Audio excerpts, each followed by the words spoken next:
ഇങ്ങനെ മാനവികത കാത്തു സൂക്ഷിക്കുന്ന ആളുകൾ വളരെ വളരെ കുറവാണെന്നുള്ളതാണ്.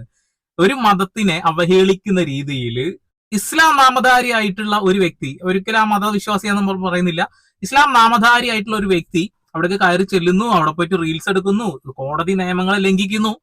ഈ ഒരു കാര്യം വരുമ്പോൾ സ്വാഭാവികമായിട്ടും ഇസ്ലാം ആണല്ലോ, ഇസ്ലാമിൽ പറഞ്ഞ എല്ലാവരെയും കരിവാരിത്തേക്ക, അല്ലെങ്കിൽ ആ മതത്തെ കരിവാരിത്തേക്കാൻ ആഗ്രഹിക്കുന്ന ഒരു കൂട്ടം മറ്റു ആളുകളുണ്ടല്ലോ, അവരുപയോഗിച്ച് നിന്നെ കൊണ്ട് കഴിയുമെങ്കിൽ പള്ളിയിൽ പോയിട്ട് വുദു എടുത്തിട്ട്, അതായത് നിസ്കാരത്തിന് മുന്നേ ഇവര് ശരീരം ശുദ്ധീകരിക്കുന്നുണ്ട്. ഈ ഒരു കാര്യം നീ അവിടെ പോയി ചെയ്തിട്ടൊന്ന് റീലിടുവോ എന്നാ ചോദിക്കുന്നത്. ഈ ജാസ്മിൻ ജാഫർ ഗുരുവായൂർ അമ്പലത്തിൽ പോയിട്ട് അവിടുന്ന് റീൽസ് ചിത്രീകരിക്കുക, കുളത്തിൽ കൈയും കാലിട്ട് ഇളക്കിയിട്ട് അതിന്റെ വീഡിയോ എടുക്കുക. ഇതൊന്നും ഒരിക്കലും ഇസ്ലാമിൽ പറയുന്ന ഒരു കാര്യമല്ല. മറ്റുള്ള മതങ്ങളെ എന്നും റെസ്പെക്ട് ചെയ്യാനാണ് പറഞ്ഞിട്ടുള്ളത്, അല്ലാതെ ഇമാതിരി പരിപാടി കാണിക്കാൻ പാടില്ല. ഉസ്താദ് പറഞ്ഞ വാക്ക് എനിക്ക് ഇഷ്ടപ്പെട്ടു. ശുദ്ധി കലാശത്തിനുള്ള മുഴുവൻ ചെലവും ഇവളെ